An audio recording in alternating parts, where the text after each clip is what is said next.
जय गुरु जी। संगत जी, शुक्राना गुरु जी। मैं आज आपसे अपनी जो गुरु जी के साथ जर्नी है अभी तक की उसे शेयर करूंगा। कुछ चीजें हो सकती हैं, इंस्टेंसेस ऐसे लगें कि लगे कि मिराकल नहीं है, कोइंसिडेंसेस हैं, पर जैसे कि पीछे अभी आंटी जी ने बोला कि गुरु जी की साथ जुड़ी संगत की लाइफ में कोइंसिडेंसेस नहीं होते। वो जो जो छोटे छोटे इंसिडेंसेस हैं वो सारे के सारे मिराकल्स ही होते हैं, क्योंकि गुरु जी प्रिसाइसली आपके लिए ही उनको उस तरह टाइम करते हैं। तो स्टार्टिंग से स्टार्ट करता हूँ। मेरी जो फैमिली में मेरे मामा जी हैं, ब्रिगेडियर सैनी अंकल, वो गुरुजी से काफी टाइम से जुड़े हुए थे। तो उन्होंने मेरे मदर को, मेरे मासी जी को इंट्रोड्यूस किया गुरुजी से। तो मैं तब 6-7 ईयर्स का हूँगा, बट मेरे को तब की इतनी मेमोरी नहीं है गुरुजी के साथ अपने एक्सपीरियंस का, एनकाउंटर का इतना मुझे कुछ ज्यादा नहीं है। जो मेरी मेमोरी जो है कि जब मैं उनके साथ मतलब इन टच में आया, तो वो मोस्टली अराउंड 8th और 9th क्लास से है कि when I was preparing for my board exams. तो मेरी सेवा लगी हुई थी गुरुजी के जलंधर के मंदिर में। तो मेरा ये था कि मेरे को घर से डिनर बनाकर लेके जाना होता था। तो सुदामा जी हैं गुरुजी के बहुत पुराने, वो सेवादार हैं और गुरुजी की बहुत सेवा की है। तो वो होते थे मंदिर में। तो उनके साथ मैं शाम रात को जाके वहां रुकता था, ताकि अगर कुछ केयर टेकिंग है, कुछ करना है, तो मैं उनके साथ में हेल्प कर देता था। तो मैं डिनर घर से बनाकर वहां लेके जाता था और रात को वहां रुकता था। तो मेरा जो है मैथ्स थोड़ा वीक रहा है हमेशा से। ओवरऑल मैं स्टडीज में अच्छा स्टूडेंट रहा हूँ, बट मेरा मैथ्स बहुत वीक रहा है। तो मैं वहां जाना, मुझे नहीं मालूम कि मैं कैसे इतना मैथ्स में इंटरेस्ट मेरा सडनली बढ़ गया। मैं काफी मैथ्स की प्रॉब्लम सॉल्व करने लग पड़ा, बुक सॉल्व करने लग पड़ा। काफी जितना मुझे लगता नहीं कितना मैं कभी मेहनत कर सकता हूँ, उतनी मैंने मेहनत की होगी तब के टाइम। सो प्री बोर्ड में मेरे हार्डली 69 थे out of 100 in maths, and board में I got 99 out of 100। And मैं खुद सरप्राइज था कि ऐसे इतना कैसे हो गया। कि मुझे आज भी कोई पूछे कि आपने बोर्ड में कैसे अटेम्प्ट किया था, आई डोंट रिमेम्बर कि क्या मैं लिख के आया हूँ और क्या करके आया हूँ, कैसे करके आया हूँ। तो जो भी कराते हैं वो गुरुजी कराते हैं। गुरुजी के अपने तरीके हैं, मतलब अपनी संगत का वो अपने आप ध्यान रखते हैं। तो these are very small small instances, but हर फेज जो है लाइफ का वो अपने आप वो देखते हैं। एंड समटाइम्स हमें रियलाइज नहीं होता कि गुरुजी कहाँ कृपा कर गए। तो उसके बाद लाइफ चलती रही। मैं मेडिकल कॉलेज आ गया, तो एमबीबीएस भी गुरुजी की कृपा से बहुत अच्छे मार्क्स में निकल गई। अब इंटर्नशिप की बारी आई। इंटर्नशिप में आने के बाद हमेशा माइंड में ये चलता है कि पोस्ट ग्रेजुएशन कहाँ मिलेगी, मिलेगी नहीं मिलेगी, कैसे करेंगे, क्योंकि उसका एक अपना स्ट्रगल है, अपना एक एग्जाम है जो कि one among the toughest in India. So मैं बहुत स्ट्रेस में था ड्यूरिंग दैट पीरियड। तो अराउंड जनवरी फेब में एग्जाम्स होते थे और मैं जनवरी में गुरुजी के मंदिर में गया। तो जलंधर मंदिर में मेरे को जब भी कोई प्रॉब्लम आती थी, तो मैं मंदिर में जब भी बैठता था, तो गुरुजी का जो शब्द चल रहा होगा उसमें जो भी मेरे मन में क्वेश्चन होगा या जो भी मेरे मन में दुविधा होगी, उसका आंसर वो हमेशा शब्द में होता था। हो सकता है कि मतलब थोड़ा सोचने में इट साउंड्स थोड़ा सा कि ऐसे कैसे है, बट मेरे साथ हमेशा ये एक्सपीरियंस हुआ है कि जब भी मेरे मन में कुछ भी क्वेश्चन है या कुछ भी मुझे माइंड में कुछ डाउट है, तो मैं जब भी वहां जाऊंगा, तो हो सकता है कि बहुत से भजन चल रहे होंगे, बट मेरा जो जब भी ध्यान जो जाएगा, जिस लाइन पे जाएगा, उसमें एग्जैक्टली जो मैं सोच रहा हूँ उसका आंसर गुरुजी दे देते थे। तो मैं वहां बैठा हूँ, I am very very frustrated कि पता नहीं कैसे करना है, क्या करेंगे, मतलब we are putting our efforts की पता नहीं कहाँ मिलेगी, मिलेगी नहीं मिलेगी। सो अचानक गुरुजी के मंदिर में जाकर हमेशा ना एक अजीब सी कामनेस आ जाती है माइंड में। जितना मर्जी आपको कुछ प्रॉब्लम हो, वहां पर एकदम एक सेंस ऑफ काम आपके अपने आप माइंड में आ जाता है। तो मैं बैठा हुआ था, तो मेरे मन में एक आवाज सी आई कि तूने जो करना है कर ले, जैसे तूने करना है कर ले, होगा वही जो मैं चाहता हूँ और मैं सोच चुका हूँ जो करना है। मैं मतलब ये आवाज से सुनूं और मैं सुनूं कि ये क्या मतलब हुआ, मेरे को क्या ये मतलब माइंड में क्या आया। बट मेरे को ये था कि अगर कुछ है तो गुरुजी ने शायद कुछ सोच रखा है, अगर उन्होंने कहा है तो कुछ कर रखा है। और मुझे सीएमसी लुधियाना में पोस्ट ग्रेजुएट सीट मिल गई, और गुरुजी की कृपा से ऑर्थो मिल गई, जो कि पॉसिबल नहीं था। और सीएमसी लुधियाना जब मैं अपीयर हुआ तब थोड़ा उसमें एक जनरल कैटेगरी के लिए जाना थोड़ा मुश्किल होता था, क्योंकि उनका बड़ा स्ट्रिंजेंट था और थोड़ा सा उनका अपना रिजर्वेशन था, तो मोस्टली उनके अपने ही कैंडिडेट्स मोस्टली सीट्स मिलती थी। पर गुरुजी की कृपा ऐसी थी कि आई गॉट इनटू इट, और उसमें भी मेरा फेस बहुत अच्छा निकला गुरुजी की कृपा से। हमेशा गुरुजी ने मेरे को मतलब कंफर्टेबल रखा, कहीं पे भी कोई प्रॉब्लम नहीं आने दी। अब पोस्ट ग्रेजुएशन भी हो गई। अब अगली चीज थी कि अब आगे फर्दर ट्रेनिंग के लिए कहाँ जाया जाए। तो क्योंकि थोड़ा सेम इंस्टीट्यूशन में हर कोई प्रेफर करता है कि सेम इंस्टीट्यूशन में जॉब मिल जाए, सेम इंस्टीट्यूशन में ही काम करेंगे। तो मेरे जो हेड ऑफ डिपार्टमेंट के साथ मेरे अच्छे रिलेशन थे, तो मैं उनसे बात किया, तो उन्होंने मुझे कहा कि आप अप्लाई कीजिए, मैं I will try my best. तो उन्होंने मेरे बिहाफ पर फॉरवर्ड की एप्लीकेशन कि he wants to join the institution. तो मेरे को कोई पॉजिटिव रिस्पांस नहीं आया मैनेजमेंट से, तो they kept on making me wait कि आप वेट कीजिए, हम देखेंगे। मेरे लिए 2 बार मेरे बॉस जाके बात करके आए कि नहीं, he is a good student and we want him with us. तो बात नहीं बन रही थी। तो तब तक मेरी sister is married in Karnal, तो उनके जो फादर इन लॉ हैं वो रिटायर्ड हैं हेल्थ सर्विसेज से, तो उनको भी ये चीजें देखते रहते हैं, तो शौक है। तो उन्होंने मुझे बोला कि यहाँ नया मेडिकल कॉलेज खोला है और गवर्नमेंट है, आप क्यों नहीं अप्लाई करते। मेरा बिल्कुल भी मन नहीं था संगत जी, बिल्कुल भी मन नहीं था अप्लाई करने का। पर उन्होंने कहा तो मैं उनकी बात को नहीं टाल सकता था कि नहीं, उन्होंने कहा है तो मैं थोड़ा सा कि चलो कम से कम अपीयर हो जाते हैं, क्या दिक्कत है। तो मैं गया, इंटरव्यू दिया, इंटरव्यू में मैं सिलेक्ट हो गया और मुझे वहां से ज्वाइनिंग लेटर आ गया। और नेक्स्ट डे मुझे फोन आ गया मेरे इंस्टीट्यूशन से कि आपको ज्वाइनिंग के लिए अप्रूव कर दिया गया, अपना ज्वाइनिंग लेटर ले जाइए। अब मैं तो चाहता ही था कि मैं सीएमसी ज्वाइन करूं, मैं नहीं चाहता था कि मैं कहीं और ज्वाइन करूं। तो जब मैं अपने एचओडी के पास गया कि सर ऐसा ऐसा है, ज्वाइनिंग लेटर है, मैं आपको ज्वाइन करने के लिए आ रहा हूँ, एंड जस्ट बताने के लिए बताया कि सर मुझे वहां भी मिला है, तो वो ही मेड मी कि नहीं अभी आप रुक जाइए, ज्वाइनिंग लेटर मत दीजिए। And he called somebody there कि वहां का एटमोस्फियर कैसा है, लर्निंग कैसी है, कि हमारा स्टूडेंट अगर वहां जाएगा तो उसको लर्निंग का मिलेगा कि नहीं मिलेगा। एंड बिलीव मी, वो उन्होंने मुझे खुद कहा कि आप सीएमसी ज्वाइन ना कीजिए, आप वहां ज्वाइन कीजिए, वो आपके लिए लाइफ के लिए अच्छा है, आपके करियर के लिए एक बेटर अपॉर्चुनिटी है।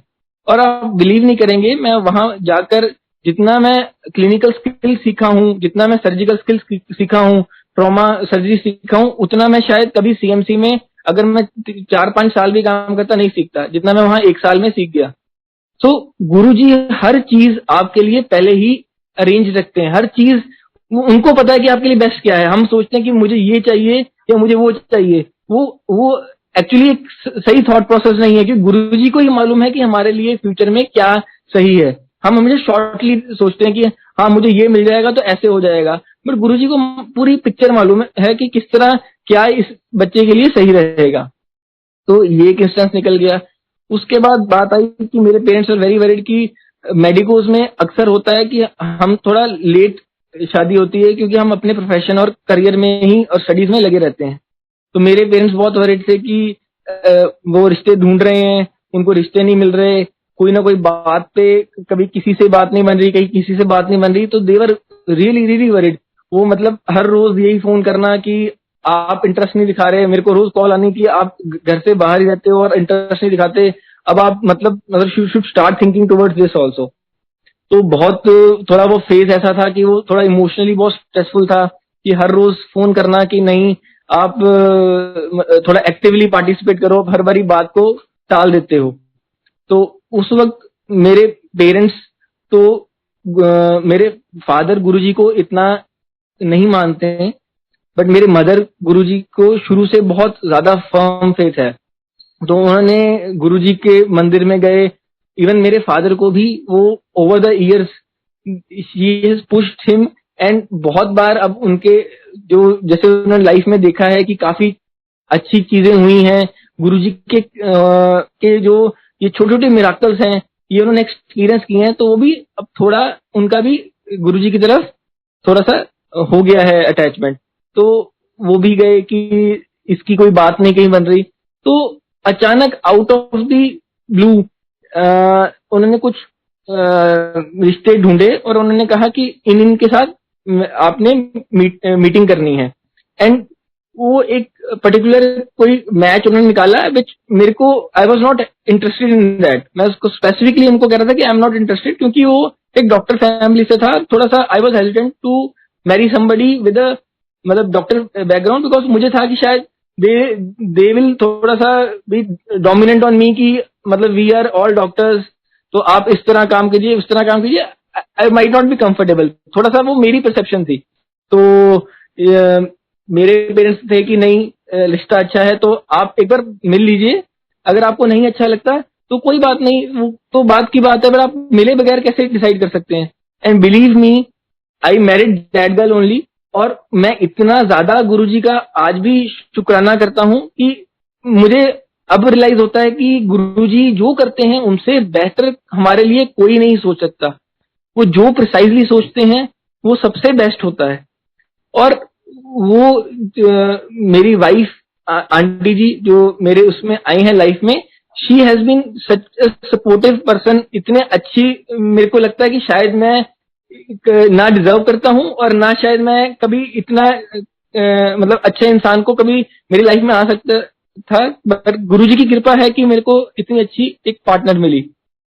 अब वो भी फेज निकल गया। अब आगे का है कि अभी इस अप्रैल में, क्योंकि आपको सबको मालूम है कोविड पूरे इंडिया में फैला हुआ था, तो मेरी मदर को अप्रैल के एंड में थोड़ा सा फीवर की बारे में बता रहे थे कि मुझे कुछ फीवर सा लग रहा है, कुछ गला सा खराब लग रहा है। I am currently in Hyderabad, I am far away from my mom, she is in Punjab. So उस वक्त भी मैं हैदराबाद में ही था। तो आई सेड कि आप एक बार अपना बेसिक ब्लड टेस्ट कराइए, और अपने कुछ फ्रेंड्स हैं जो जलंधर में, तो मैं उनको कहा कि आप उनसे मिलिए और कुछ ब्लड टेस्ट वगैरह जो बोलते हैं वो करवाइए। तो उसमें कोविड का एंटीबॉडी होता है, आईजीएम आईजीजी एंटीबॉडीज होता है, वो सब टेस्ट कराए तो उसमें वो नहीं आया, तो उसमें सब नेगेटिव था। तो मैंने कहा कोविड नहीं है प्रोबेबली, मैंने डॉक्टर से भी कंसल्ट किया तो उन्होंने कहा कोई बात नहीं, आप ऑब्जर्व कीजिए, और मैक्सिमम क्या है अगर फीवर भी है, वायरल फीवर भी हो सकता है, तो आप डोलो दीजिए, तो आप देखते हैं कैसा है। तो बाय 28 और 29 April she was doing better, she was much better.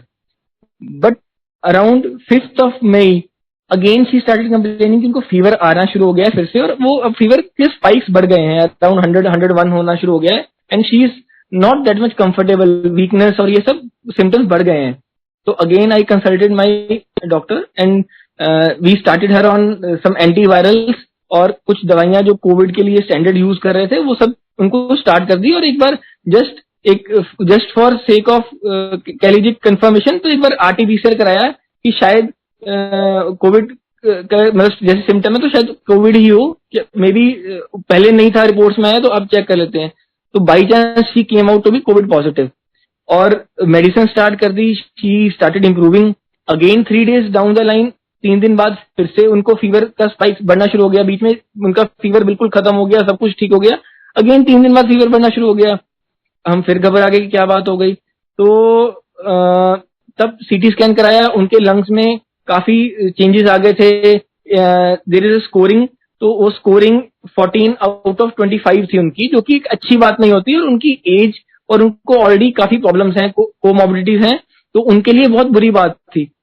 मैं बहुत डर गया, और she got admitted on 12th of May। अब बात यह है कि मेरी सिस्टर जो है मंजरी आंटी, वो गुरुजी की बहुत मतलब फॉलोअर हैं, और गुरुजी को से बहुत ज्यादा वो बिलीव करते हैं। तो वो अक्सर सत्संग भी करते हैं, और ये मतलब काफी एक्टिवली मतलब संगत के साथ भी इंटरेक्ट करते हैं। तो उन्होंने उनसे किसी ने पूछा कि आपके में से किसी ने सत्संग करना है, तो ये बात है अराउंड मार्च की या अप्रैल स्टार्टिंग की। तब तक मेरे मदर की रिपोर्ट पॉजिटिव वगैरह कुछ नहीं था, और शी वाज एब्सोल्युटली फाइन। तो शी सेड कि मेरा ब्रदर थोड़ा शाय होता है, बट वो अपने लाइफ के एक्सपीरियंसेस शेयर करेगा। तो आपको मैं उससे एक बार बात कर लेती हूँ, और अगर वो विलिंग है तो आप उनके साथ मतलब ही कैन डू दिस सत्संग। तो मेरे को अप्रैल में उन्होंने पूछा, तो मैंने कहा कि मैं विलिंग हूँ। तो उन्होंने मुझे डेट दी 13 मई। This is before even my mother got admitted, मतलब किसी को और शी बिकेम पॉजिटिव। तो 13 मई की ऑलरेडी मुझे डेट सत्संग की दी हुई थी, और 12 मई को मेरे मदर एडमिट हुए हैं, and she was not doing fine. उनको रेमडेसिविर और सब मेडिसिन चल रही हैं। और 13 मई को मेरा मतलब जो इमोशनल कंडीशन थी वो ऐसी नहीं थी कि मैं सुबह सत्संग कर सकूं। मैं literally I was like crying, क्योंकि मैं किसी कारण हैदराबाद में स्टक था। I couldn't come to my mom, and my mom was with my sister and my father. तो मुझे बहुत डर था कि होपफुली एवरीथिंग मतलब स्टेज राइट। तो मेरी सिस्टर जो कि मंजरी आंटी ने मुझे कहा कि देखो, गुरुजी ने कुछ सोचकर ही सत्संग आपका पहले से 13 का प्लान किया है। आप मतलब इमोशनल में आके मतलब सोचिए ना कि आप नहीं करेंगे। आप हिम्मत रखिए और आप अपना सत्संग जरूर करना है आपने। और आप मानेंगे नहीं कि 13 को मैंने सत्संग किया है मॉर्निंग में, 12 को एडमिट हुए हैं। 12 से वो डिटीरियोरेट हो रहे थे, 13 को उनकी सारी रिपोर्ट सीआरपी सब कुछ बढ़ रहा था, और काफी तेजी से बढ़ रहा था। 13 के बाद उनके ऑक्सीजन जो लगी हुई थी उसके मास्क में से उनको गुरुजी की फ्रेग्रेंस फील हुई। मेरे फादर जो ज्यादा मतलब नहीं इतना गुरुजी में विश्वास रखते थे, उनको अपने जो नॉर्मल N95 मास्क यूज करते हैं उसमें से फ्रेग्रेंस फील हुई। इवन ही वाज सरप्राइज, क्योंकि वो इतना विश्वास नहीं करते थे गुरुजी को बिफोर दिस एपिसोड। तो वो मतलब इतना नहीं मानते थे। अब उसके बाद वो काफी उनमें भी चेंजेस आए हैं, वो भी काफी गुरुजी को मानने लग पड़े हैं। तो उनको अपने मास्क में से गुरुजी की फ्रेग्रेंस आए। मेरे मदर को उनकी ऑक्सीजन के जो हॉस्पिटल में ऑक्सीजन मास्क लगा हुआ उसमें से फ्रेग्रेंस आए। और उनकी सारी reports after 13 started drastically improving. उनके सीआरपी लेवल्स ऑलमोस्ट हाफ हो गए 14 की रिपोर्ट में मॉर्निंग की। तो जो भी गुरुजी सोचते हैं, गुरुजी का जो प्लान है हम सबको नहीं लगता, हमें नहीं पता लगता। हम सब इंसान हैं, अपने उसमें चलते रहते हैं। कुछ प्रॉब्लम आती है तो कहने लगते हैं गुरुजी आप मदद नहीं कर रहे, गुरुजी कर नहीं रहे। पर देखिए, हमें अपने कर्म तो काटने ही हैं, अच्छे किए हैं बुरे किए हैं दोनों काटने हैं। पर गुरुजी हैं जो हमारा हाथ पकड़ के हमारे बुरे टाइम में भी हमें बड़े आराम से निकाल लेते, जो कि हम कभी सोचते नहीं है, हमें लगता नहीं है, बट हमें गुरुजी बहुत सी प्रॉब्लम से बचा लेते हैं।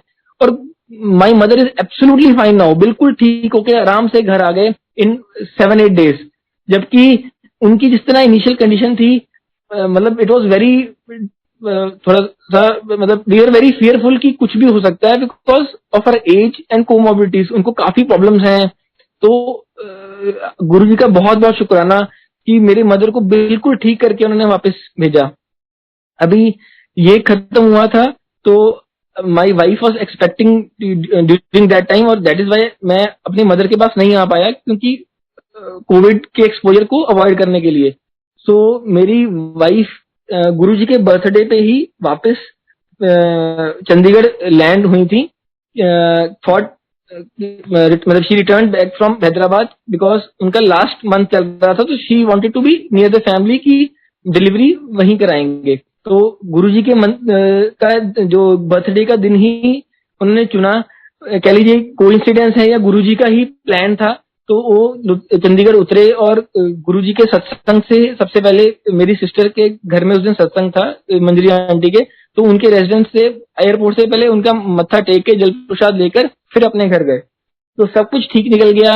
अब जो उनका लेटर पार्ट था 9th मंथ था, तो उन्होंने गायनोकोलॉजिस्ट को चेक कराया। तो कुछ डेट्स को लेके देयर वाज सम कंफ्यूजन। तो उन्होंने कहा कि डेट्स का इशू है और ब्रीच है बच्चा, तो सिजेरियन ही करना पड़ेगा। तो सिजेरियन का प्लान कीजिए। 1 अगस्त को कराना है या 10 अगस्त को कराना है, वो आपकी मर्जी है।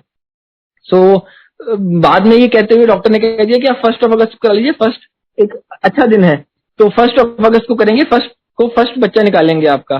तो because my mother in law is also doctor और मेरी वाइफ भी डॉक्टर है, तो जो डॉक्टर है वो भी हमारा नोन में ही था। तो वी सेड कि okay it's okay. And 10th को उन्होंने कहा कि मैं बीच में 5th से लेके 7th तक छुट्टी पे हूँ, तो उसके बाद से 10th को करूंगी। तो मेरे मदर इन लॉ और थोड़ी वाइफ डरे हुए थे कि कुछ अगर प्रॉब्लम होती है तो हम मतलब 5th को कुछ हो जाए तो डॉक्टर भी अवेलेबल नहीं है, तो बेटर है कि हम 1 अगस्त को ही कराएंगे। तो उन्होंने मुझे भी इन्फॉर्म किया और मैं भी वापस चंडीगढ़ आ गया।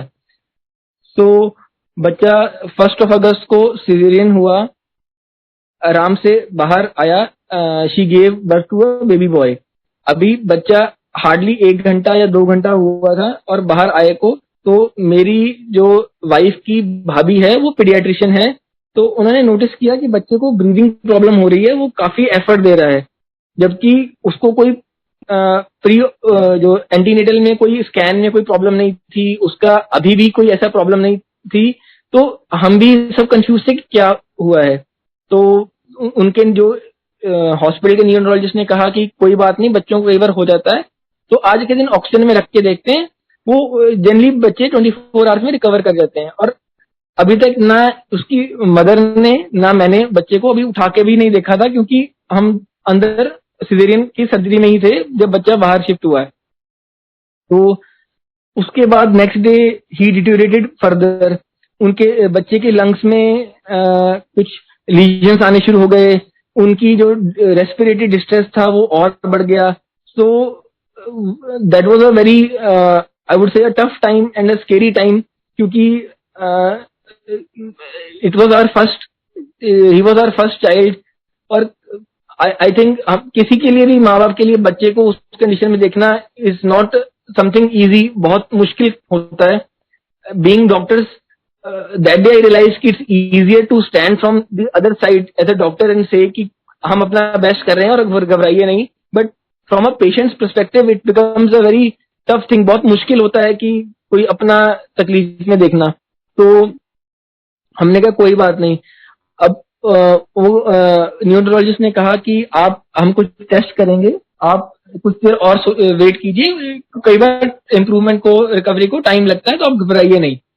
तो बीइंग अ डॉक्टर हम हमेशा ये सोचते हैं कि बेस्ट वे यही है कि जो सामने डॉक्टर, ट्रीटिंग डॉक्टर है, उसको हम पूरी फ्रीडम दें और विश्वास रखें। तो उन्होंने कुछ टेस्ट रन किए, उन्होंने कुछ डाउट, जैसे अभी आंटी जी ने कहा ना कि जहां गुरुजी किसी बच्चे का इलाज चाहते हैं या किसी का भी इलाज चाहते हैं वहीं वो भेजेंगे। तो उन्होंने कुछ ऐसा डाउट डाल दिया कि हो सकता है कुछ कार्डियक अबनॉर्मेलिटी ना हो जो डिटेक्ट नहीं हुई पहले, और कुछ और प्रॉब्लम ना हो, हम रूल आउट नहीं कर सकते। और बेस्ट यही है कि आप इसे और बड़े सेंटर ले जाइए और जहाँ पे कार्डियक पीडियाट्रिक कार्डियोलॉजिस्ट की अवेलेबिलिटी हो, और हमारे पास नहीं है। तो हमने उस वक्त सोचा कि कहाँ जाएं। तो मेरे मदर इन लॉ के नोन है न्यूरोलॉजिस्ट फोर्टिस मोहाली में, तो उनसे बात की तो वो कहते आप चिंता ना कीजिए, मैं खुद आके बच्चे को लेने आऊंगा। वो खुद आए, बच्चे को अपने आप एम्बुलेंस में साथ में शिफ्ट कराया उन्होंने, और पीछे में गाड़ी लगाकर फटाफट फोर्टिस पहुंचे बच्चे को लेकर। बच्चे को उन्होंने एक दवाई होती है जो लंग्स में डालते हैं, वो भी डाल के देखी, बच्चा इंप्रूव नहीं हो रहा था। कार्डियोलॉजिस्ट को बुलाया, कार्डियोलॉजिस्ट ने इको किया, उसने कहा कुछ एक प्रॉब्लम है बट वो नॉर्मली बच्चों में होती है, वो भी सेटल हो जाएगी, कोई मेजर चीज नहीं है। पर बच्चा फोर्टिस के एनआईसीयू में कम से कम 5-6 दिन रहा और कोई इंप्रूवमेंट नहीं हो रही। हम रोज उसको देखते थे, इतनी सारी पाइप्स लगी हुई हैं, वो वेंटिलेटर पे है, उसको दूध देने के लिए नाक से पाइप लगी हुई है, रोज उसका मतलब खून निकलता है, निकाल रहे थे टेस्टिंग के लिए। बहुत मुश्किल था ये सब देखना। एक बड़ा ही मैं कह सकता हूँ बहुत ही पेनफुल एक्सपीरियंस है, पेनफुल वो था देखना कि एक छोटे से बच्चे से जो कि 5-6 दिन का भी नहीं है, उसके इतने टेस्ट हो रहे हैं, इतनी मशीनों पे लगा हुआ है। मेरा फर्म तो फेथ था गुरुजी पे। मैं तो गुरुजी को मन में मेरी यही था कि गुरुजी जो आपकी मर्जी है वो आप कीजिए, बच्चा आप ही का है। मैं तो जो आप चाहेंगे, जो आपका मन होगा, मैं तो हर चीज के साथ मतलब मैं मान जाऊंगा, पर जो भी है आपके हाथों में है। मेरी वाइफ के लिए भी वो फेस बहुत टफ था। तो मेरी सिस्टर ने गुरुजी के बद्री मंदिर से जल प्रसाद भेजा कि आप मेरी मतलब वाइफ को पिलाइए, और वो अभी जब ब्रेस्ट फीड करेंगे तो उससे आप कम से कम बच्चे को कुछ तो गुरुजी के एक तरह से आशीर्वाद जाएगा। आप मानेंगे नहीं कि प्रसाद के बाद ब्रेस्ट फीडिंग जब भी करते थे, उसके कुछ दिनों में बच्चे के काफी ड्रास्टिक इंप्रूवमेंट आनी शुरू हो गई।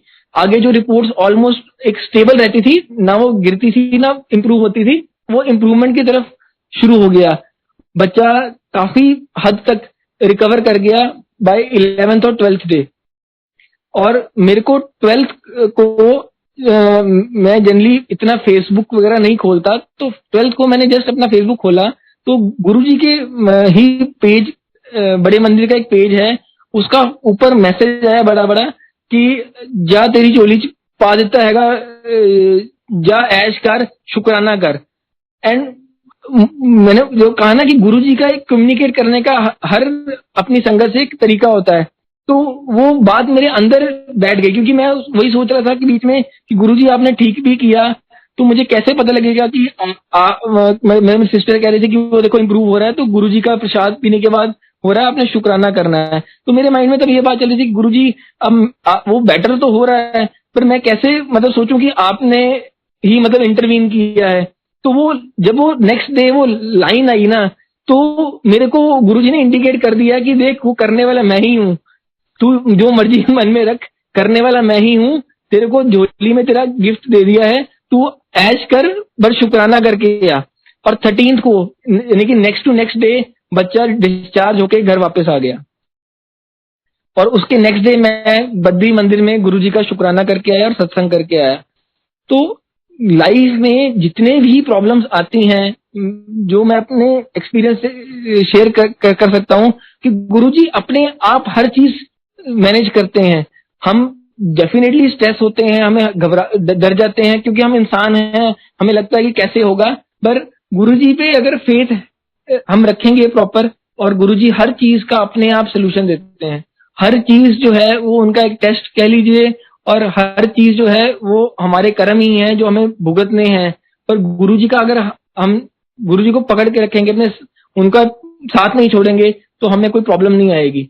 My child is now 3.5 months and वो एकदम फिट एंड फाइन है, बिल्कुल कोई प्रॉब्लम नहीं है, कोई लॉन्ग टर्म उसमें कोई इश्यू नहीं है, सब कुछ एकदम ठीक हो गया है। He is absolutely fine, absolutely normal, healthy as any other kid. तो गुरुजी के इतने मैं कह सकता हूं कि इतने ज्यादा मिराकल्स रहे हैं, इतनी चीजें उन्होंने जिंदगी में मेरी इम्प्रूव की हैं या मुझे दी हैं कि जिसका मैं शायद किसी सत्संग में इतना मतलब इतने ज्यादा हैं कि वो मैं शेयर करने का मतलब कर ही नहीं सकता, इतने ज्यादा हैं। छोटे छोटे इंसिडेंसेस हैं जो हमें लगता है कि मतलब ये इसमें क्या बड़ी बात है, बट गुरुजी अपने बच्चों की छोटी से छोटी चीजों का भी ध्यान रखते हैं। जब मैं सेवा में था तो मेरा कई बार मन होता, बच्चा था तो मन होता कई बार आज फ्रूटी पीने का मन हो रहा है, पर बाई चांस कोई सेवा में फ्रूटी गुरुजी के वहां पर फ्रूटी दे जाते थे या कुछ दे जाते थे, तो मतलब जो भी आपके मन में भाव आएगा कि मुझे ये चाहिए, गुरुजी आपको वो चीज दे देते हैं। तो गुरुजी इज एक्चुअली महाशिव है। गुरुजी का बहुत बहुत शुक्राना। गुरुजी ने इतना कुछ दिया है कि जिसका कुछ मैं जितना भी शुक्राना करूं वो कम है। गुरुजी का शुक्राना कर करके जिंदगी भी निकल जाए तब भी वो कम है, इतना गुरुजी ने दिया है। तो मैं संगत जी को से